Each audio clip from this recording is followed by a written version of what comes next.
अस्सलाम वालेकुम, मैं हूं शजन अजीज। राउंड अप में आपको खुशामदीद। नाजरीन, मशरक़ वुस्ता के सहराओं से उठने वाला बारूद का धुआं अब सिर्फ एक इलाकाई जंग नहीं रहा, बल्कि ये वाशिंगटन की दिहाइयों पर मुहित सुपर पावर साख की जवाल का नोहा बन चुका है। आज की सबसे बड़ी हकीकत यह है कि अमेरिका, जो कभी एक कॉल पर नेटो और खलीजी ममालिक को सफ़े आरा कर लेता था, आज ईरान के खिलाफ महाज पर तनहा खड़ा नजर आता है। डोनाल्ड ट्रंप के सख्त बयानात और दबाव के बावजूद फ्रांस और जर्मनी जैसे अहम इत्तेहादियों ने आबनाए हुर्मुज़, जिसको स्ट्रेट ऑफ हुर्मुज़ के मार्के में कूदने से साफ इनकार कर दिया है। वॉशिंगटन पोस्ट की रिपोर्ट के मुताबिक यूरोपीय ममालिक अब अपनी मईशत को अमरीकी मफादात की भींट चढ़ाने को तैयार नहीं। ये तारीख में पहली बार हुआ है कि कलेक्टिव डिफेंस का तस्वुर दम तोड़ रहा है। दूसरी जानिब ईरान है, जिसने सख्त पाबंदियों के बावजूद दुनिया को हैरान कर दिया है। द इकोनॉमिस्ट के मुताबिक ईरान के पास 3000 से ज्यादा बैलिस्टिक मिसाइलों का जखीरा अभी भी मौजूद है, जिनमें खैबर शिकन और फतह जैसे हाइपरसोनिक मिसाइल शामिल हैं। रूस और चीन के बैक एंड सपोर्ट ने ईरान को वो ढाल फराहम कर दी है जिसने अमरीकी टेक्नोलॉजी का भरम तोड़ दिया है। ईरान के शाही ड्रोन्स ने जंगी नक्शा बदल दिया है। मगरबी इंटेलिजेंस एतराफ़ कर रही है कि ईरान का ड्रोन प्रोग्राम अब रूस के लिए भी रीढ़ की हड्डी बन चुका है। एक तरफ अमेरिका के पुराने इत्तेहादी नाला है, तो दूसरी तरफ ईरान के हथियार आलमी सतह पर अपनी धाक बिठा रहे हैं। सवाल यह है कि क्या 34 ट्रिलियन डॉलर के कर्जे तले दबी अमरीकी मईशत रोजाना अरबों डॉलर का जंगी खर्चा बर्दाश्त कर पाएगी? और क्या आबनाए हुर्मुज़ की बंदिश, जिससे दुनिया के 21% तेल की सप्लाई मुंसलिक है, डॉलर के तसल्लुत का खात्मा साबित होगा? आबनाए हुर्मुज़ की बंदिश ने आलमी मंडियों में जलजिला बरपा कर दिया है। माहिरीन माशियात के मुताबिक तेल की कीमतों में मुमकिना $150 फी बैरल तक इजाफा पाकिस्तान जैसे तरक्की पजीर ममालिक के लिए किसी माशी खुदकशी से कम नहीं। ईरान, इसराइल और अमरीका के दरमियान जारी हालिया जंग ने पाकिस्तान की मईशत को एक ऐसे दिहाने पर ला खड़ा किया जहां माशी बका एक बड़ा चैलेंज बन चुकी है। पाकिस्तान, जो पहले ही IMF के प्रोग्रामों और बुलंद अफराते जर से नबर्द आजमा है, इस इलाकाई कशीदगी की वजह से बदतरीन माशी दबाव का शिकार है। एशियाई तरक्याती बैंक और मकामी माशी माहरीन के मुताबिक पाकिस्तान में महंगाई की शरह, जो पहले ही बुलंद तरीन सतह पर है, इस जंग के असरात से 35 से 40% तक तजावुज कर सकती है। पेट्रोलियम मसनूआत महंगी होने से ट्रांसपोर्टेशन के खर्चात बढ़ेंगे, जिसका बराह रास्त असर अशियाए खुर्दोनोश, खास तौर पर गंदम, चीनी और सब्जियों की कीमतों पर पड़ेगा। पाकिस्तान के लिए ज़र मुबादला का सबसे बड़ा जरिया खलीजी ममालिक सऊदी अरब, मुत्तहिदा अरब अमारात में मुकीम पाकिस्तानियों की तरसीलात है। अगर जंग खलीज तक फैलती है और वहां मुआशी सरगर्मियां मुतासर होती हैं, तो पाकिस्तान को सालाना 25 से 27 अरब डॉलर के ज़र मुबादला से हाथ धोना पड़ सकता है। लेकिन इस जंग का सबसे बड़ा मोड़ गल्फ ममालिक का बदला हुआ रवैया है। सऊदी अरब और मुत्तहिदा अरब अमारात अब वाशिंगटन के सिक्योरिटी अम्ब्रेला पर भरोसा करने के बजाय बीजिंग और मास्को की तरफ देख रहे हैं। वॉल स्ट्रीट जर्नल की हालिया रिपोर्ट बताती है कि खलीजी ममालिक अब खुद को अमेरिका की प्रॉक्सी वॉर से दूर कर रहे हैं। चीन की सालसी में होने वाले मुआहिदों ने यह साबित कर दिया है कि अब गल्फ में मेड इन अमेरिका सिक्योरिटी का दौर खत्म हो रहा है। अगर अमेरिका अपना हुर्मुज़ खुलवाने में नाकाम रहा, तो ये न सिर्फ उसकी बहरी ताकत की शिकस्त होगी, बल्कि पेट्रो डॉलर का भी जनाजा निकल जाएगा। क्या दुनिया इस जंग के बाद नए सिक्योरिटी अलायंस और ब्लॉक सिस्टम बनेगी? क्या आने वाले दिनों में दुनिया माशी एतबार से एक बड़े बहरान का सामना करने जा रही है? इन मौज़ूआत पर बात करेंगे। प्रोग्राम के पहले सेगमेंट में हमारे साथ मौजूद हैं दफाई तज्ज़ियाकार मसूद अहमद खान साहब, ब्रिगेडियर रिटायर्ड हैं। आपको वेलकम करती हूँ सुनो राउंड अप में। ब्रिगेडियर साहब, आपके ख्याल में क्या नेटो और यूरोपीय इत्तेहादियों का ईरान के खिलाफ वाशिंगटन का साथ ना देना महज एक मुआशी फैसला है, या ये आलमी ताकत के तवाज़ुन में मुस्तकिल तब्दीली का पेश ख़ैमा है? जी हाँ, बहुत शुक्रिया। दोनों चीजें हैं जी, बिल्कुल इसमें। और वो रियलाइज कर रहे हैं कि एक तो उनकी मईशत पे भी क्योंकि डिपेंडेंट है, यहाँ से भी चीजें उनको स्ट्रेट ऑफ हॉर्मुज़ से चीजें, या गैस है या इसके अलावा ऑयल है, वो भी दे आर गेटिंग। और फिर जैसे वो पार्टी नहीं बनना चाहते हैं किसी ऐसे इक़दाम का, क्योंकि पास के एक्सपीरियंस से उन्होंने सीखा है, खास तौर पर जो इराक के वाकयात हुए थे। दैट्स वाई टोनी ब्लेयर आज तक वो अफसोस कर रहा है कि जिस तरीके से उन्होंने एक बड़ा किरदार उसमें अदा किया था। तो दैट्स वाई पब्लिक ओपिनियन भी वहां पे नहीं है, किसी मुल्क के साथ नहीं देना चाहते हैं। फिर एक वो नहीं चाहते कि एक ऐसे कॉन्फ्लिक्ट जो अमेरिका ने भी खुद स्टार्ट नहीं किया, फिर अमेरिका इसमें साथ शामिल हुआ, अब वो नहीं चाहते हैं कि ये लोग इसमें ड्रैग हो। सो देयरफॉर इस सारी सूरत हाल में प्रेसिडेंट ट्रम्प की आइसोलेशन हुई, अमेरिका की आइसोलेशन हुई, ऊपर से Netanyahu is missing, believe killed. और तो दैट्स वाई डेस्परेशन हम देख रहे हैं प्रेसिडेंट ट्रम्प के चेहरे पे नजर आ रही है जिस तरीके से है, क्योंकि वो सेफ एग्जिट भी देखना चाहते हैं, but at the same time वो विक्ट्री भी क्लेम करना चाहते हैं। सो ग्राउंड पे वो कुछ नहीं मिल रहा। द ओनली थिंग अभी उन्होंने एक जो डेवलपमेंट की है, दे आर सेंडिंग मेरीन्स जो हैं, उसके बाद से हो सकता है कोई एक और सिचुएशन बिल्ड हो जाए, बूट्स ऑन ग्राउंड की बात हो सकती है। वो डिपेंड करता है जब पहुंचने के बाद वो कहाँ जाते हैं। अच्छा, तो ये जो एक कलेक्टिव डिफेंस का तस्वुर है, क्या अब सिर्फ कागजों तक महदूद रह गया है? क्योंकि फ्रांस और जर्मनी जैसे ममालिक अब अमरीकी जंग का ईंधन बनने से कतराते हैं। तो अगर अमरीका इस जंग में कोलैप्स कर जाता है तो दुनिया के अस्करी मॉडल पर इसका क्या असर पड़ेगा? लेकिन दुनिया अभी मान चुकी है और अभी लोग लिख भी रहे हैं कि America as empire is declining. और वो कह रहे हैं कि जो उनका एक यूनिलेटरल एक कंसेप्ट था कि वो फैसले डिसीजन देते थे, अब वो भी खत्म हो गया है। और स्पेशली आप देखें जब इराक की बात हो या अफगानिस्तान की बात हो, अबाउट 40+ कंट्रीज इनके साथ खड़े थे, लेकिन अभी कोई भी तैयार नहीं है। दैट्स वाई जर्मनी के डिफेंस मिनिस्टर ने तो सिंपली रिफ्यूज किया कि हमारी जंग नहीं है। यूनाइटेड किंगडम के प्राइम मिनिस्टर ने कहा कि भाई हम मदद वो कर सकते हैं जहां हमारे इंटरेस्ट को नुकसान पहुंचेगा, लेकिन जंग में हम शामिल नहीं होंगे। इसी तरह जापान ने कहा कि हम कोई शिप भेजने को तैयार नहीं। इवन जो क्लोज है, साउथ कोरिया, इस तरह बहुत सारी कंट्रीज है। सो द कंसेप्ट क्या है कि एक यूनिपोलर वर्ल्ड हैज कोलैप्स, बहुत पहले कर चुका है, और America as empire is in the declining process. और इसके बाद ये है कि मल्टीपोलर वर्ल्ड जो है दुनिया में एमर्ज कर चुका है, कि दुनिया में इस वक्त 3 बड़ी ताकतें हैं। एक अमेरिका है, एक रशिया है, दूसरा चाइना है। और यही लोग अभी फैसला करते हैं। और अभी आप देखें कि इवन रशिया और चाइना जंग में शामिल नहीं है, still they are playing an important role behind the scene. और उससे भी आप देख लें, जब ईरान ने डिसाइड किया कि स्ट्रेट ऑफ हॉर्मुज से जो कोई जहाज गुजरेगा या तेल लेते हैं तो वो युआन में पेमेंट करेंगे। So that is the power of जी। चाइना। तो मेरा ख्याल में कि अब अमेरिका ने भी रियलाइज किया है। अब तो फिर देखें ना, शुरू से जो एक मिसट्रस्ट, अगर आप देखें जब ट्रम्प आए थे तो उन्होंने नेटो को क्या कहा, तो उन्होंने कहा था भाई हमने आपका ठेका लिया हुआ है, आप अपना डिफेंस बजट बढ़ाएं। और इस तरह तो वो एक मिसअंडरस्टैंडिंग तो पहले से वहां से हो भी चुकी थी।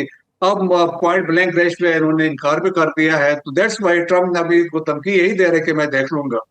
राइट। और अमेरिका आपके ख्याल में बगैर इत्तेहादियों की मदद के सिर्फ इसराइल के डिफेंस सिस्टम पर भरोसा करते हुए इस जंग को अगर तवील होती है तो जीतने की सकत रखता है, या फिर कोई बूट्स ऑन ग्राउंड वाला सिस्टम हो सकता है कोई मामला? देखें, जीतने की कोई बात नहीं है। देखें ना, ईरान बहुत बड़ा मुल्क है और इसमें कोई 9 करोड़ की आबादी है, बहुत बड़ा एरिया है, डिफिकल्ट टेरेन है, ज्योग्राफी उनके साथ है, और फिर एक नेशन है, एक रिजॉल्व है और मुत्तहिद कौम है, और हिस्ट्री भी है। तो आप देखें कि इसराइल अकेले हमास से नहीं लड़ सकता है, तो what to talk of Iran.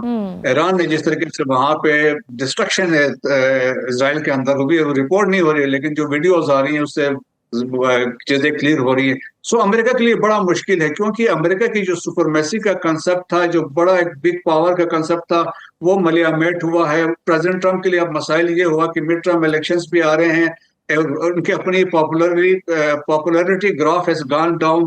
और फिर इस जंग के लिए 60% लोगों ने इसको अपोज किया, तो मसाइल बड़े हैं। और फिर वो चाहते हैं कि मैं कुछ लेके अमेरिकन अवाम के पास जाऊं कि मैंने ये किया है। आल्दो वो डेली दावे करते हैं कि न्यूक्लियर भी साफ कर दिया, मिसाइल्स भी क्लियर कर दिया, नेवी भी तबाह कर दिया, लेकिन दे स्टिल इंटैक्ट है। और आप देखें ईरान ने अपने जो स्ट्रेटजी है बड़ी जबरदस्त तरीके से खेली है। और एक तरफ देखें कि पर्शियन गल्फ कंट्रीज को, अमेरिका को और इसराइल को प्रेशर में रखा हुआ है, पॉलिटिकली और मिलिटरीली। और at the same time straight of Hormuz को बेसिकली दे आर कंट्रोलिंग। मतलब फिजिकली वहां पर अभी तक कुछ भी नहीं है, लेकिन इतना फियर है, nobody is willing to enter Persian Gulf. So that is the strategy वो चल रही, जो इकोनॉमिक वारफेयर है। देखें, इंटरनेशनली प्रेशर इतना है कि फार ईस्ट एशिया के जो ममालिक है, चाइना हुआ, साउथ कोरिया है, चाइना है, ताइवान है, इंडिया है, जो सारे they are entirely dependent on the Persian Gulf का ऑयल से। तो वो तो बैठ रहे, तो रिजेंटमेंट वहां भी आ रही है। तो फिर पर्शियन गल्फ के कंट्रीज में रिजेंटमेंट है, क्योंकि उनके फूड स्टोरेज जो है वो खत्म हो रहे हैं, उनका तेल नहीं बिक रहा, उनकी गैस नहीं बिक रही है। उनका जो सो कॉल्ड कंसेप्ट था the gleaming cities of middle east, वो गिर चुका है। जो लोगों का वो समझते थे किसी जमाने में मिडिल ईस्ट में या यूएई में जो वेल्थ है, जो करेंसी है, दैट इज नॉट वेल्थ। अब कहते हैं वो basically it was it confidence, hmm. That confidence has shattered. तो बड़े मसाइल है कि they will take decades to recover, जो मिडिल ईस्टर्न या गल्फ कंट्रीज है जो उनके साथ हुआ है। बिल्कुल। और ईरान के पास तो अभी भी 3000 से जायद बैलिस्टिक मिसाइलों का जखीरा मौजूद है। एक फौजी माहिर के तौर पर आप खैबर शिकन और फतह जैसे हाइपरसोनिक मिसाइलों को खित्ते में अमरीकी दिफा निज़ाम जैसे जैसे पैट्रियट है उसके लिए कितना बड़ा चैलेंज समझते हैं? जी हाँ, देखिए अब जिस तरीके से अभी 2 दिन पहले इन्होंने सिजील जो मिसाइल को यूज किया, एक बैलिस्टिक मिसाइल था और उसमें ये कि 2500 किलोमीटर का रेंज है, तो इवन साउथ ईस्ट यूरोपियन जो एरियाज है वहां तक हिट कर सकता है, इजिप्ट को टारगेट ये कर सकता है, और बाकी मिडिल ईस्टर्न कंट्रीज तो वैसे भी रेंज में हैं। तो अभी आप उन्होंने वो इंट्रोड्यूस करवाया है, तो ये बाकी जो है हाइपरसोनिक जो है फतह सीरीज के मिसाइल्स हैं उनकी बड़ी इंपॉर्टेंस है, क्योंकि मैनूवरेबिलिटी इनमें बहुत ज्यादा है, इंटरसेप्ट नहीं होते हैं, ये टारगेट को हिट करते हैं। तो वो उन्होंने भी अभी आने हैं। तो ईरान ने देखें कि पिछले साल के जंग के बाद अब लोग मानते हैं कि सबसे पहली प्रायोरिटी ईरान ने दी थी अपने मिसाइल सिस्टम वो उन्होंने फोकस किया, न्यूक्लियर को पीछे किया लेकिन मिसाइल, दैट्स वाई देखें उन्होंने फिर ऊपर से एक मजाक डॉक्ट्रिन उन्होंने फॉलो कर रहे हैं कि जिसमें डिसेंट्रलाइजेशन ऑफ कमांड है, 31 प्रोविंसेस से वहां पे उनके लोग हैं, वो खुद डिसीजन लेके वहां से फायर करते हैं। सो देखें कि रहबर की शहादत के बाद भी थिंग्स दे रिमेन इंटैक्ट, कि वो डिसीजन मेकिंग हो रही है और सारा कुछ चीजें बिल्कुल महफूज तरीके से चल रही हैं। सो मेरे ख्याल में Iran has prevailed as far as recent जितनी डेवलपमेंट है, और अभी तो डिक्टेट ईरान कर रहा है ना कि वो शर्तें रख रहा है कि ये चीजें होंगी तो सीज फायर पे बातचीत हो सकती है। और ईरान के शाही ड्रोन्स ने जदीद जंगी नक्शा भी बदल दिया है। क्या ये कहना सर दुरुस्त होगा कि सस्ती ड्रोन टेक्नोलॉजी ने महंगे अमेरिकी तैयारों और दिफाई शील्ड्स का भरम तोड़ दिया है, और इससे मुस्तकबिल में दिफाई स्ट्रेटेजी के लिहाज से भी क्या फ़र्क आएगा कि लोग नई और महंगी टेक्नोलॉजी के बजाय सस्ती और कारामद लोकल टेक्नोलॉजी पर जाएंगे? बिल्कुल, देखिए न्यू डायमेंशन ऑफ वॉरफेयर है कि फ्यूचर की जंगें अगर आप देखेंगे एयरफोर्स का किरदार है, आपके एयर डिफेंस का किरदार है, आपके ड्रोन्स का किरदार है, आपके मिसाइल्स का किरदार होगा जो प्रिवेल करेंगे, जो डिसाइड करेंगे फेट ऑफ ए वॉर। अब ईरान में ये हुआ कि जो शाहिद में डिफरेंट कैटेगरीज है, जो मोस्ट इंपॉर्टेंट अभी चल रहा है 136 है, और जो देखें कि $35,000 में ये बनता है, और इसको गिराने के लिए आप 1 मिलियन से लेकर $12 मिलियन के इंटरसेप्टर फायर करते हैं, एटलीस्ट 2 से 4 फायर होते हैं एक 35,000 को गिराने के लिए। लेकिन इसमें एक और डेवलपमेंट, एक ट्विस्ट इसमें ये आया है कि ये शाहिद 136 ड्रोन जो थे ईरान ने दिए थे रशिया को, रशिया ने इनको यूज किया अगेंस्ट यूक्रेन, और रशिया ने इनको मॉडिफाई किया, इसको फर्दर इंप्रूव किया। अब लोग ये क्लेम कर रहे हैं जो ईरान में जो शायद 136 यूज करा, those are the modified version जो रशिया ने मॉडिफाई किए हैं। अब उसको फिर यूक्रेन ने ये किया कि यूक्रेन ने अपना एक काउंटर ड्रोन सिस्टम इंट्रोड्यूस करवाया, उसका था ऑक्टोपस नाम था, और उससे, और वो बना $2,500 का, और उससे उनकी सक्सेस रेट टू काउंटर शायद 136 इज 70% प्लस है। अच्छा। सो अब आप देखें कि यूक्रेन के प्रेसिडेंट ने कहा, उन्होंने अपने एक्सपर्ट भेजे हैं गल्फ कंट्रीज में to assist them to counter शायद 136। सो हर चीज का काउंटर भी तैयार हो रहा है और डेवलपमेंट अकॉर्डिंगली इसमें मजीद लोग इस पे रिसर्च भी कर रहे हैं। आप देख लें कि कहाँ 1 मिलियन to 12 मिलियन का मिसाइल और 35,000 का शायद यूक्रेन का $2,500 का काउंटर ड्रोन जो है ऑक्टोपस है। सो वॉरफेयर में बहुत तब्दीलियां आ रही हैं। और सर ये भी बताते जाइए कि अबनाए हुर्मस की बंदिश की सूरत में क्या अमरीकी बहरिया के पास इतनी फायर पावर है कि वो इस अहम तरीन तजारती रास्ते को ताकत के जोर पर खुला रख सके? ये मुमकिन ही नहीं है। देखें कि क्योंकि मैं जिस तरह बात की, ज्योग्राफी है, जो ग्राउंड रियलिटीज है, जो वो फेवर करती है ईरान को। ऑलमोस्ट 700 किलोमीटर का पर्शियन गल्फ है, उसके ऊपर जो कोस्टल एरिया है, उसके तमाम आइलैंड्स भी हैं, उसके ऊपर भी ईरानीज बैठे हुए हैं, कोस्टल एरिया के ऊपर भी ईरानीज बैठे हुए हैं, और वहां से पोजिशंस लिए हुए हैं, वहां से भी वो फायर करके जहाज को सिंक कर सकते हैं। और इसके अलावा उनकी जो नेवल कैपेसिटी है, स्पीड बोट्स हैं, अनमैन्ड वाटर क्राफ्ट्स हैं, सबमेरीन्स हैं, जो मेजिक सबमेरीन्स है जो नॉर्थ कोरिया की तरफ से मिले हुए हैं। और वहां पे ये है कि फिर अंडरग्राउंड टनल्स हैं और उसके अंदर मिसाइल्स रखे हुए हैं, और उसको गदर 380 कहा जाता है। क्रूज मिसाइल हैं जो जहाजों पर भी मार सकते हैं।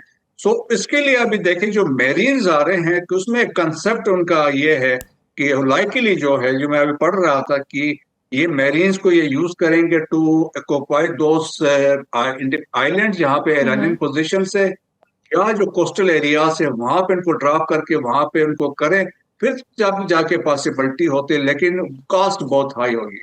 अच्छा, और अगर सर ईरान अबनाए हुर्मुज को माइंस या एंटी शिप मिसाइलों से ब्लॉक करता है तो आलमी बहरी बेड़े को इसे साफ करने में कितना वक्त लग सकता है और इसका नुकसान किस हद तक फैल सकता है?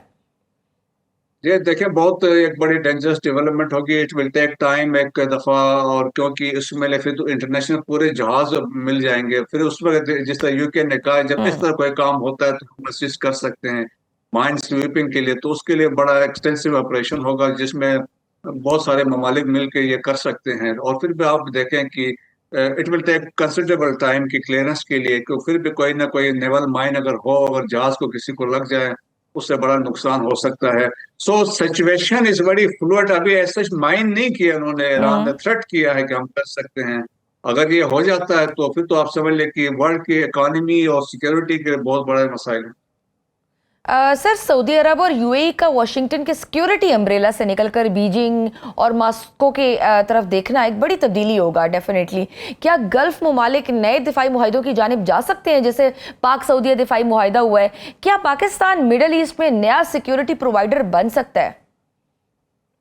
ये बिल्कुल देखें, इसमें बड़े ऑप्शंस हैं, और इस पर ऑलरेडी फाइनेंशियल टाइम्स में प्रॉब्ली उसने एक आर्टिकल लिखा था कि जो गल्फ कंट्रीज ने रियलाइज कर लिया है कि हमारे साथ जो कुछ हुआ है, प्रायोरिटी उन्होंने कहा अमेरिका ने इसराइल को दी है और हमें सच इग्नोर किया है। कतर के साथ जो वाकया पहले हुआ था उन्होंने उनको भी वो भी याद है। और जो अभी नुकसान हुआ, जिस तरह मैंने कहा, जो कंसेप्ट था कि मिडिल ईस्ट गल्फ कंट्रीज का, वो तो दैट हैज बीन बुलडोज। तो अब उन्होंने रियलाइज किया है कि अब आप देखेंगे जंग के खात्मे के बाद इट विल बी रीअलाइनमेंट होगी यहाँ पे खित्ते में। और यकीनन वो जिस तरह उनके शेख जो जासिम है प्रॉब्ली, जो कतर के फॉरेन मिनिस्टर थे, उन्होंने एक आर्टिकल लिखा है। उन्होंने लिखा है कि एक फ्यूचर आपने गल्फ नेटो टाइप का कंसेप्ट उन्होंने दिया है कि ये होना चाहिए, और जिसमें पाकिस्तान और तुर्किया का लीडिंग रोल हो। तो ये पॉसिबिलिटी है, और मेरे ख्याल में और उसमें हमें ईरान को भी शामिल करके जब ये इस तरह का जब बनेगा तो मेरे ख्याल में खित्ते के लिए बहुत अच्छा हो। लेकिन सर, पाकिस्तान के लिए फिर एक चैलेंज भी है। एक तरफ ईरान का पड़ोसी है पाकिस्तान, और दूसरी तरफ खलीजी ममालिक और अमेरिका से भी मफादात जुड़े हैं। इस जंग में पाकिस्तान के लिए न्यूट्रल रहना कितना मुश्किल होगा? देखें, पाकिस्तान ने तो साबित कर दिया ना कि न्यूट्रल रह के पाकिस्तान ने जो मुतवाजिन फॉरेन पॉलिसी थी, और आप उससे कंक्लूड कर सकती हैं कि जो ट्वीट किया अब्बास राक्शी ने, और वो उर्दू में किया और पाकिस्तान का शुक्रिया अदा किया, और ईरान के अंदर भी लोग पाकिस्तान का शुक्रिया अदा कर रहे हैं जो पाकिस्तान ने स्टैंड लिया है। पाकिस्तान ने देखा बिहाइंड द सीन, आपके फील्ड मार्शल का जो विजिट था सऊदी अरब का, और ईरान के साथ राब्ते थे, फिर ईरान के प्रेसिडेंट की तरफ से स्टेटमेंट आना, और फिर देखें पाकिस्तान के लिए, और फिर सऊदी अरब की तरफ से सऊदी अरब के लिए मुआवजत करना, और ये भी कहना कि जो मिसाइल या ड्रोन के हमने नहीं किए हैं। नहीं और सर, अगर वो जंग तूल पकड़ती है फिर उस सिचुएशन में डोंट यू थिंक ये चैलेंजिंग होगा काफी? यकीनन चैलेंजिंग तो होगा। देखिए, पाकिस्तान के हर लिहाज से चैलेंजिंग होगा, लेकिन फिर भी पाकिस्तान की अब दुनिया मानती है, खुद सारे ममालिक मानते हैं Pakistan has to protect. The bottom line क्या है, पाकिस्तान ने अपना नेशनल इंटरेस्ट प्रोटेक्ट करना है। ये तमाम ममालिक जो है, चाहे वो गल्फ कंट्रीज है, पर्शियन गल्फ में बैठे हुए हैं या मिडिल ईस्ट में हैं, हर एक अपना नेशनल इंटरेस्ट देखता है। पाकिस्तान हैज टू प्रोटेक्ट अब इस ओन नेशनल इंटरेस्ट, इसके बाद उम्मा की बात होगी। लेकिन पाकिस्तान ने एक मुतवाज़िन पॉलिसी रखी है। सो देयरफॉर देखिए, ईरान भी पाकिस्तान पर ट्रस्ट कर रहा है, सऊदीज भी पाकिस्तान पर ट्रस्ट कर रहे हैं, भी कर रहे हैं। सही। और सर, अगर सपोज खलीज में जंग छिड़ती है तो पाकिस्तान की दिफाई सरहदों, खास तौर पर मकरान कोस्ट और गवादर पर इसके क्या असरात मुरत्तब होंगे? देखें, अभी तो वो तब होता ना कि कोई ईरान में रजीम चेंज होता है, वो सिस्टम कोलैप्स कर जाता, कोई और वो इंस्टॉल करते बंदा लाके, या पहले भी आ जाता, तो ऐसा तो मुमकिन ही नहीं है।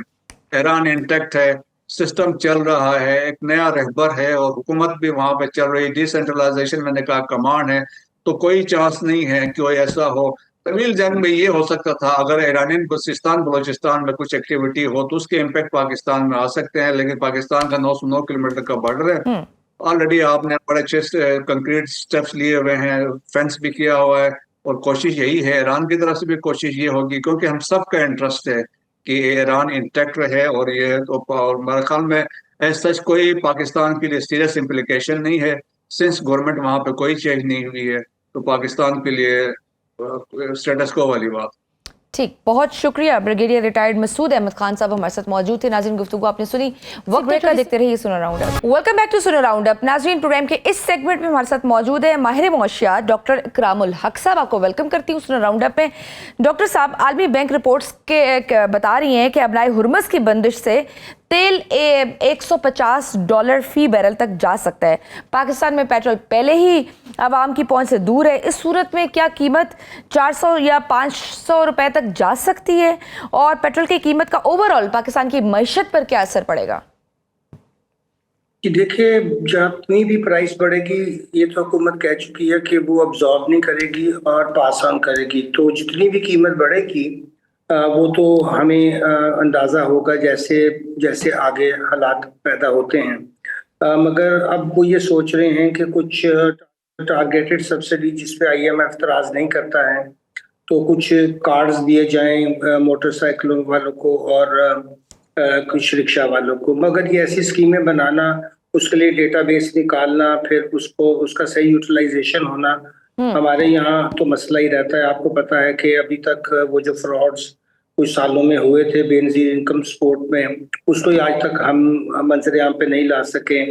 हालांकि 2008 के बाद कहा गया था कि इसके खिलाफ कार्रवाई की जाएगी, मगर कुछ हुआ नहीं था। वो भी उसको भी गुजरे अब कोई तकरीबन 17-18 साल हो गए हैं। तो मेरा नहीं ख्याल कि कुछ ऐसा मुमकिन हो सकेगा कि लोग वाकई कुछ रिलीफ हासिल कर सकें। ये भी और बहुत सी स्कीमों की तरह बस कागजी ही होगी। मगर हुकूमत ये कह देगी कि जी अब हम क्या कर सकते हैं, हमारे पास तो पहले डॉलर नहीं है। अब्जॉर्ब करने के लिए तो बिल्कुल मना कर चुका IMF कि आप किसी किस्म की इस तरह की हरकत नहीं करेंगे। और जाहिर है जब तक IMF प्रोग्राम में हम कोई ऐसी सब्सिडी नहीं दे सकते जो सबको मिले, और उसमें थोड़ी सी ज्यादती भी इसलिए होती है कि फिर एक SUV वाला जो वहां से 1 लीटर डलवा रहा है वो भी वही रेट है, और जो एक मोटरसाइकिल वाला। मगर असल जो बात करने की है वो ये है कि जो आपने उसके अंदर 105 रुपए पेट्रोलियम लेवी लगा रखी है टैक्स की शक्ल में, उसका क्या जवाब है? फिर उसके ऊपर जब आपने इंपोर्ट की स्टेज के ऊपर हैवी इंपोर्ट के टैक्सेस लगाए हुए हैं, उसका क्या जवाब है? अगर आपको कोई रिलीफ देना था तो फिर आप ये करते कि ये टैक्स आधे करते थे, और इससे लोगों को काफी रिलीफ मिल जाता। और उसकी कमी IMF को ये कहते हैं कि हम इस तरह पूरी कर रहे हैं कि जो हमने बेजा मराद दी हुई है टैक्स में ताकतवर तबकों को, उनको हम खत्म कर रहे हैं। उसकी जो है इस वक्त वॉल्यूम जो एग्जम्पशंस मिली हुई हैं वो 5 ट्रिलियन है। अब आप सोचिए, तो उसका कोई जिक्र ना IMF कर रहा है ना कोई हम कर रहे हैं। भाई किसको 5 ट्रिलियन की आपने, जब इतने बुरे हालात हैं तो क्या ये जरूरी है कि 5 ट्रिलियन की टैक्स एग्जम्पशंस दी जाएं? अब वो टैक्स एग्जम्पशंस ये अब कम नहीं करते हैं, अपनी मराद खत्म नहीं करते हैं। जो मराद हासिल की हुई है उस पर भी टैक्स देने को तैयार नहीं है। और आप और मुझे ये कह रहे हैं कि सैलरी पे तो आप बेशुमार टैक्स दे रहे हैं, अब आप जब तेल खरीदने जाए तो उसमें भी आप हमें 105 रुपए पेट्रोलियम दीजिए। 105 रुपए पेट्रोलियम लेवी को अगर मैं वर्क बैक करूं तो ये 38 रुपए 38% टैक्स बनता है। अब कौन से दुनिया के मुल्क में आप सेल टैक्स 38% लगाते हैं? तो ये हुकूमत जो है, ये चीजें जो है, मुझे अफसोस भी कभी कभी होता है कि जब भी कोई डिस्कोर्स होता है, इवन टीवी पे भी, तो हकायक सामने नहीं आते हैं। सारा का सारा जो इन्होंने अवाम को इस वक्त और मईशत को भी तबाह किया हुआ है वो बेजा टैक्स लगाने से किया हुआ है। जब IMF इन्हें कहता है कि भाई आपने इतना प्राइमरी सरप्लस पैदा करना है, तो ये प्राइमरी सरप्लस इस तरह भी पैदा कर सकते हैं कि अपने अखराजात कम कर लें, अपने अखराजात कम कर लें, सर रिलीफ से ले लें टैक्स। बिल्कुल सही सर। एशियाई तरक्याती बैंक के मुताबिक पाकिस्तान में महंगाई पहले ही खित्ते में सबसे ज्यादा है, और अगर ट्रांसपोर्टेशन के अखराजात में 20 से 30% इजाफा होता है तो बुनियादी अशयाए खुर्द नोश जैसे आटा दालें इनकी कीमतों में कितने गुना इजाफे का खदशा है, क्योंकि हम तो पहले ही कर्ज पर अपनी मैशत चला रहे हैं। ऐसे में मुल्क किस तरह से चल सकेगा?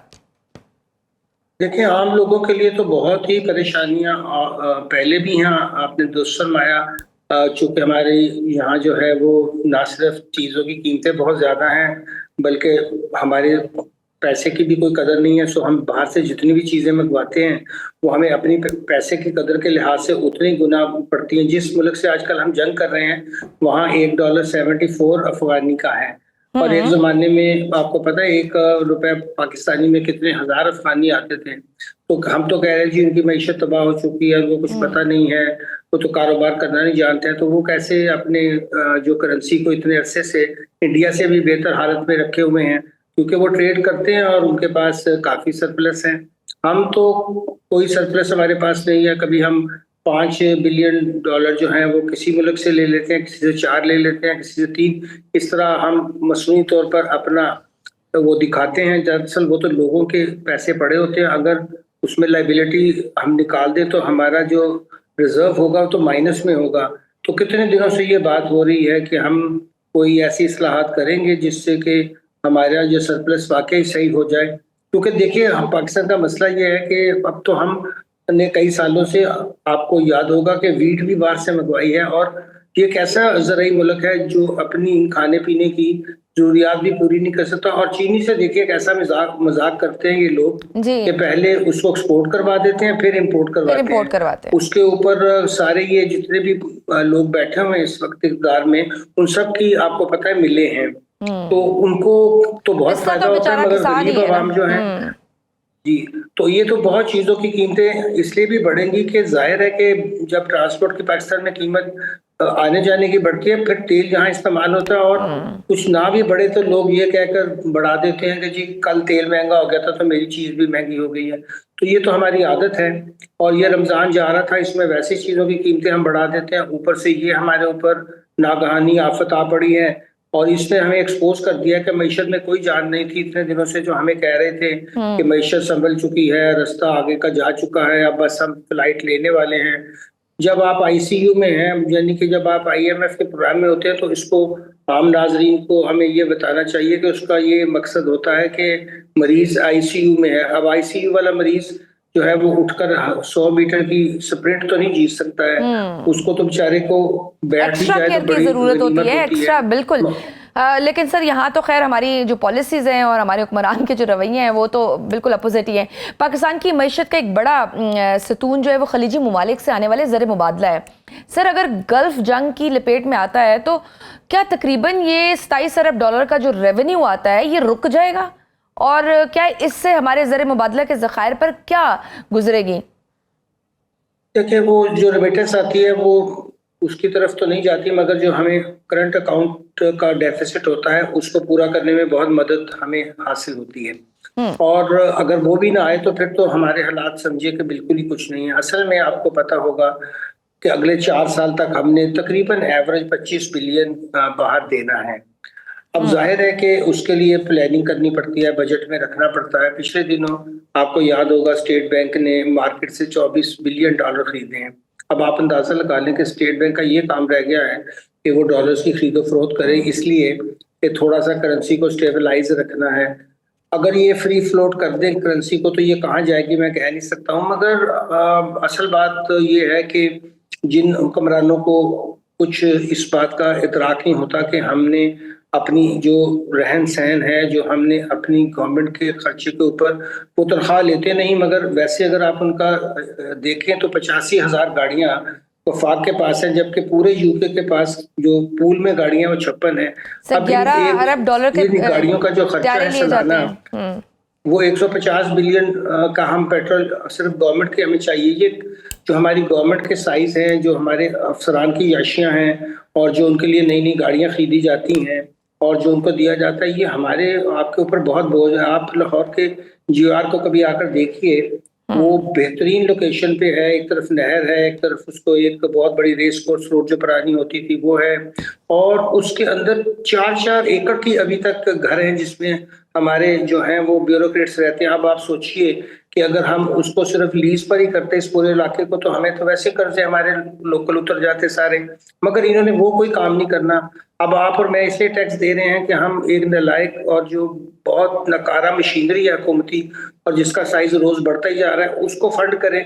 आप फंड करते हैं कि ग्रोथ बढ़े, आम लोगों की आमदनी बढ़े, उनकी जिंदगी बेहतर हो, उनको हेल्थ, एजुकेशन, ट्रांसपोर्ट और रहने की बेहतरीन सहूलतें हासिल हों। और ये कोई ऐसी अनोखी बात नहीं है, हमारे रीजन में कई जगह ये मौजूद है, मगर हम अपने हर जो सोशल इंडेक्स है उसमें भी सबसे पीछे हैं, मईशत में भी सबसे पीछे है, मगर चंद लोग हजार जो सिर्फ ऊपर ग्रेड 20, 21, 22 में बैठे हुए हैं, उनकी अगर आप कभी लेविश लाइफ देखें, फिर उनके साथ हमारे जो पॉलिटिकल लोग हैं वो कहते हैं मेरी भी 400 गुना इनकम बढ़ा दो, मुझे भी यही इस तरह का घर चाहिए, मुझे भी गाड़ी चाहिए, और इस सारे के लिए मैं खर्चा तो अवाम के टैक्सेस से करूंगा मगर टैक्स नहीं दूंगा। चले अगर आप ये सारी फ्री फैसिलिटी तो फिर उस पर टैक्स भी दें। आप बड़े बड़े गोल्फ कोर्स सर अवाम है ना कुर्बानी देने के लिए, हर काम के लिए अवाम है ना कुर्बानी देने के लिए, इनकी लग्जरीज उठाने के लिए अवाम मौजूद है। नाज़रीन वक्त छोटी सी ब्रेक का, देखते रहिए sun round. Welcome back to sun round. Sir dollar के मुकाबले में रुपया मुसलसल दबाव में है, जंगी सूरत हाल में जब सप्लाई चेन मुतासर होगी तो क्या डॉलर की कीमत 350 रुपए से भी ऊपर निकल जाएगी? इस सूरत में हमारी बैरूनी कर्जों की अदायगी कैसे मुमकिन होगी और उसमें किस हद तक इजाफा एक्सपेक्टेड है? देखिए ये सारे खदशात आप बिल्कुल दुरुस्त फरमा रहे हैं कि हमारे इर्द गिर्द मंडला रहे हैं, मगर जाहिर है कि इसके लिए तो कोई बंदोबस्त है ही नहीं। अब जो भी बुरा होगा वो हमारे साथ तो होगा ही, मगर मैं फिर भी आपको यकीन दिलाता हूँ कि ये कहीं ना कहीं से कर्जे ले आएंगे, क्योंकि एक अरसे से हमने अपना वजीर खजाना उसको लगाया है जो बैंकर होता है। अब उसकी वजह है क्योंकि हमें मईशत नहीं चलानी है, हमें कर्जे लेने हैं, और बैंकर ही कर्जे लाने में और कर्जे इस्तेमाल करने में, कर्जे देने में माहिर होते हैं। इसी से इस मुल्क की आप हालत का अंदाजा लगा लें कि हमें कोई अच्छा इकोनॉमिस्ट नहीं मिलता, बल्कि वो मिलते तो हैं मगर हम उन्हें लेना नहीं चाहते क्योंकि वो हमारे किसी काम के नहीं है। हमें चाहिए बैंकर जो हमारे लिए लोन लाए। तो इन्होंने ये बिल्कुल कसम खाई हुई है कि वो जो गालिब ने कहा था कि कर्ज की पीते थे मैं और समझते थे कि ये रंग लाएगी हमारी फाका मस्ती एक दिन, उसी पे ही अमल करना है। और ये उनका ख्याल ये है कि इससे एक दिन जरूर हमारी जो है ये फाका मस्ती रंग लाएगी, मगर ऐसा होता नहीं है। हम और नीचे चले जा रहे हैं। आप जरा गौर फरमाइए कि हम दुनिया का 5वां बड़ा आबादी के लिहाज से मुल्क है। कुदरती ज़खायर का ये हाल है कि दुनिया में शायद ही कुछ ममालिक हमारा मुकाबला कर सकते हो, फिर हम गरीब हैं और हमें तो दुनिया की 5वीं बड़ी मईशत होना चाहिए था। अगर हमारी क़यादत दुरुस्त होती, अगर हमारी लीडरशिप जो है उसको थोड़ा सा भी एहसास होता, वो तो सिर्फ ब्यूरोक्रेट्स के और हमारी पॉलिसीज लॉन्ग टर्म होती हैं, बताओ कि चीजें बताओ एग्जैक्टली। लेकिन सर वही बात है ना, यहाँ तो बल्कि वॉल स्ट्रीट जर्नल के मुताबिक तो वो ये कह रहे हैं ना कि दुनिया अब तो डॉलर से पीछा छुड़ा रही है। अगर सऊदी अरब तेल की कीमत डॉलर के बजाय चीनी युआन में लेना शुरू कर दे तो पाकिस्तान जैसे ममालिक पर तो फिर क्या असरात पड़ेंगे? तो बड़े खतरनाक असरात मुरतब होंगे। जी हमने उसकी भी कोशिश नहीं की। हमें बहुत कहा था चाइनीज ने कि आप युआन का यहाँ पे बैंकिंग बना लें और अपना सरप्लस जो हमारे साथ है वो यहाँ रखे और उसके बदले चीजें ले लें, मगर आपको पता है चीन तो खुद बहुत बड़ा एनर्जी का बायर है, वो बहुत बाहर से खरीदता है, मगर उनके पास तो ट्रिलियन से भी ऊपर के रिजर्व्स हैं, उन्हें तो कोई फर्क नहीं पड़ता। उनके जहाज भी नहीं रुक रहे। आप देखिए कि इस वक्त स्टेट ऑफ हॉर्मुज़ से जिनके जहाज गुजर रहे हैं वो सिर्फ 2 मुल्क हैं, एक चाइना और एक इंडिया। इंडिया ईरान से भी तेल ले रहा है, इंडिया आप देखिए रूस से भी तेल ले रहा है, और उसको वो सिर्फ उसको फिर प्रोसेस करके एक्सपोर्ट कर रहा है। दुनिया का सबसे बड़ा ऑयल का एक्सपोर्टर बन गया। जिन्होंने फायदे उठाने थे, जिन्होंने अपनी मईशत को किसी लिहाज से रखा था, जिन्होंने अपनी डिप्लोमेटिक पोजीशनें बना ली थी, देखिए वो भी तभी बनती है जब आपकी मईशत मजबूत हो। जब वो इस वक्त आपको पता है जापान को भी बहुत थोड़े दिनों में छोड़ देंगे पीछे तो एक बड़ी मईशत बन जाएंगे। तो अब अच्छी सियासत भी दुनिया में अच्छी मईशत को ही माना जाता है। और ये देख लें कि अमेरिका अपनी मईशत जो थोड़ी बहुत उनकी बची भी है उसको बर्बाद करने में ट्रम्प साहब अब जंगों में घुस रहे हैं। और चीन को क्या फर्क पड़ेगा, वो तो कोई जंग नहीं करना चाहते हैं। रूस भी कोई यूक्रेन में जंग कर रहा है मगर इस जंग में बिल्कुल शामिल नहीं होगा। तो नुकसान जो है वो या तो अरब मुल्कों का होगा या हमारे जैसे मुल्कों का होगा, और जाहिर है कि डेफिनेटली चीन सर, और ये मजबूत होता बताइए। जाएगा। बिल्कुल सर, जैसे अब हुर्मुज़ की बंदिश से सिर्फ तेल नहीं बल्कि बहुत सी दरामदी अशिया भी रुक जाएंगी। क्या जी पाकिस्तान में बिल्कुल। खाम माल की कमी से फैक्ट्रियां बंद होने और बेरोजगारी का एक नया सैलाब आने का खदशा है? जी बिल्कुल बिल्कुल, हर चीज में देखिए ये जो ऐसे असरात होते हैं, हमारी जैसी जो लड़खड़ाती हुई मईशत होती है वो बिल्कुल भी बर्दाश्त नहीं कर पाती है।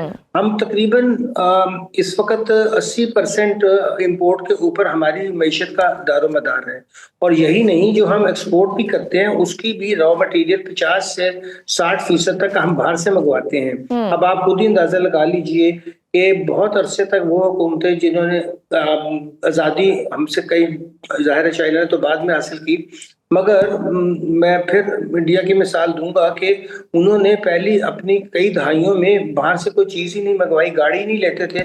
एक बुरी सी एम्बेसडर कार पे जब उन्होंने अपनी सनती हालत बहुत अच्छी कर ली, अपनी चीजें बेहतर कर ली, फिर उन्होंने अपनी इकोनॉमी को ओपन किया फॉर दी वर्ल्ड, और अब वहाँ हर तरह की जो है इन्वेस्टमेंट जाती है, वहीं से गाड़ियां भी एक्सपोर्ट हो रही हैं। अब बहुत बड़ा वहाँ एप्पल भी एक बहुत बड़ी फैक्ट्री लगा रहा है। सो ये चीजें सोचनी चाहिए कि आज एक दिन में नहीं होती, ये पॉलिसीज बहुत देर पा होती हैं, तब चलती हैं जब आप उनको अगले 30-40 साल की नुक्ता नजर से बनाएं। हमारे यहाँ हुकूमतों को भी वैसे आमतौर पे पता नहीं होता कि वो कितने दिन रहेंगी, तो ये हमारे यहाँ कुछ सियासी वजूहात की वजह पर भी ये बहुत बड़ा फुकदान रहा कि हम कोई ऐसी माशी पॉलिसी का प्लान ना बना सके, और जो हुकूमत आती है वो सिर्फ वोट बैंक के लिए पिछली हुकूमत के सारे प्लान्स को भी खत्म कर देती है और खुद फिर नए जहाज खरीद लेती है और नई गाड़ियां खरीद लेती हैं। तो उनके पास दो ही मशागल है जिंदगी में कि कैसे जितने वक्त में है वो गुजर जाए, चाहे जहां मर्जी जाए, और हमें इक़्तिदार को अपने तूल करने के लिए क्या क्या चीजें कर सकते हैं बस वही करेंगे, और कुछ भी ऐसे फैसले नहीं करेंगे जिससे मईशत जो है वो देर पा तौर पर आगे जा सके। क्योंकि हमें तो अब तक, मेरा तो अपना अंदाजा है कि जो पाकिस्तान को अल्लाह ताला ने रही जमीनें दी हैं, हम यहाँ से पूरी दुनिया को गन्ना एक्सपोर्ट कर सकते थे, और ये ब्रिटिश टाइम में वो कहते थे this is greenery of the world, और यहीं से सारा वो भेजते थे। आपको पता है कितनी यहाँ से कॉटन लेके जाते थे, उसका कई किताबों में अब जो हिसाब किया गया है तो आज उसकी शक्ल ट्रिलियंस की शक्ल में बनती हैं। तो जो लूट मार उन्होंने की, इसलिए उनका यहाँ से जाने को दिल भी नहीं करता था, बड़ी मुश्किल से गए हैं वो। तो यहाँ तो हमलावर इसीलिए आते थे कि ये इलाके बहुत जरखेज थे, यहाँ बड़ी खुशहाली थी, और खुशहाली ऐसी थी कि फिर मुगल जहाँ आकर रहे तो फिर उनका जाने को कहीं दिल नहीं किया। वो भी वैसे सख्त इलाकों से आए थे अफगानिस्तान के। तो हमारे पास जो अल्लाह ताला ने एक बेहतरीन मुल्क दिया, हमने 78 ईयर्स में उसका जो हाल किया है वो हमारे सामने है। मगर मैं कहता हूँ चलिए फ्यूचरिस्टिकली ये सोच लेंगे पाकिस्तान एट 100 होगा, अगर आज इसी के लिए हम सारे काम शुरू करें और नेक नीति से काम करें तो बेहतर हो सकती है। सर लास्ट क्वेश्चन, सॉरी वक्त की कमी है तो मुझे आपको काटना पड़ रहा है। लास्ट क्वेश्चन सर, गुज़श्ता कई माह से हम सुनते आ रहे थे कि पाकिस्तान स्टॉक एक्सचेंज ने तमाम रिकॉर्ड तोड़ दिए हैं, मगर गैर यकीनी सूरत हाल में सरमायाकार पैसा निकालकर सोने या डॉलर्स में लगा देते हैं। क्या पाकिस्तान स्टॉक एक्सचेंज इस आलमी झटके को सह पाएगी या छोटे सरमायाकार का पैसा फिर डूब जाएगा? जी वहां भी आपको पता है 3-4 लाख टोटल तो इन्वेस्टर है सारे, ये कौन सा बहुत बड़ा कोई ऐसा स्टॉक एक्सचेंज है? वहां भी सारा काम स्पेकुलेशन पे होता है, और जरा सी भी खास खबरें, उसकी कोई बुनियादी बेस ऐसी नहीं है। वो अच्छे स्टॉक एक्सचेंज वो होते हैं जहाँ नई नई कंपनियां अपने IPOs इशू करती हैं और लोगों को कहते हैं हमारे शेयर खरीदो। तो वो तो तभी होगा ना जब मईशत के अंदर नई कंपनियां चल रही होंगी, नई इन्वेस्टमेंट हो रही होगी। हमारे यहाँ तो पुरानी इन्वेस्टमेंट भी खत्म हो रही है, तो नई कैसे होती? तो ये स्टॉक एक्सचेंज हमारा ऐसा नहीं है जिसकी बुनियाद के ऊपर हम ये कह सकें कि इसका तल्लुक हमारी सनती दुनिया से है, इसका तल्लुक हमारी कारोबारी दुनिया से है। वो तो वहां बैठकर चंद लोग जो है वो सिर्फ स्पेकुलेटिव काम करते हैं, कभी ऊपर लेके जाते हैं प्राइसेस, कभी नीचे। उसको मुझे बिल्कुल भी उसमें कोई उम्मीद नहीं है कि उसमें कोई बेहतरी कम अज कम इन हालात में तो कभी भी नहीं आती।